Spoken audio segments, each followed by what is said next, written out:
എന്താണ് പരിശുദ്ധ ഖുർആനുമായിട്ടുള്ള നമുക്കുള്ള കടമ? അത് റമദാൻ മാസം വരുമ്പോൾ ആദ്യ ദിനങ്ങളിൽ വലിയ ആവേശം, ഏതാനും ദിവസങ്ങൾ കഴിയുമ്പോൾ പകുതി ആവേശം, അങ്ങോട്ട് വീണ്ടും ദിവസങ്ങൾ പിന്നിടും തോറും ആവേശം കുറഞ്ഞ് റമദാൻ കഴിഞ്ഞാൽ പിന്നെ ഖുർആനുമായി ബന്ധപ്പെടാത്തവരവസ്ഥ.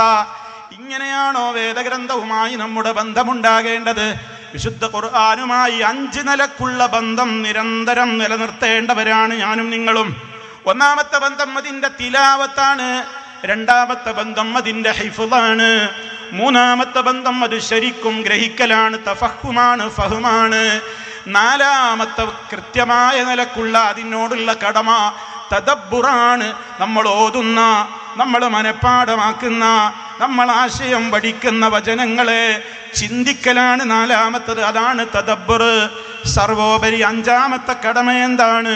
നമ്മൾ ഓതുകയും പാരായണം ചെയ്യുകയും മനഃപ്പാഠമാക്കുകയും അർത്ഥവും ആശയവും ഗ്രഹിക്കുകയും ചിന്തിക്കുകയും ഒക്കെ ചെയ്യുന്ന കാര്യങ്ങളുണ്ടല്ലോ, അതൊന്നും അതിനു വേണ്ടി മാത്രമുള്ളതല്ല, മറിച്ച് അമലി ചെയ്യുവാനുള്ളതാണ്.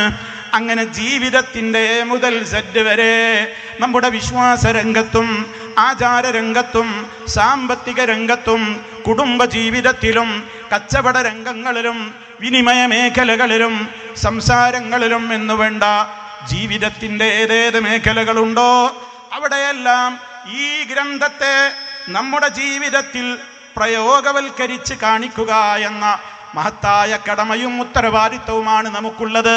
അത് കുടുംബത്തിലെ ഏതെങ്കിലും ഒരു വ്യക്തിക്ക് ചെയ്യാനുള്ളതല്ല. അങ്ങനെയുണ്ട് ചിലർക്കൊരു ധാരണ, ഞാൻ ശരിയായാൽ മതി, ആ കെയർ ഓഫിലങ്ങ് പലരും രക്ഷപ്പെടും എന്നുള്ളത്. അതൊന്നും പരലോകത്ത് നടക്കുന്നതല്ല.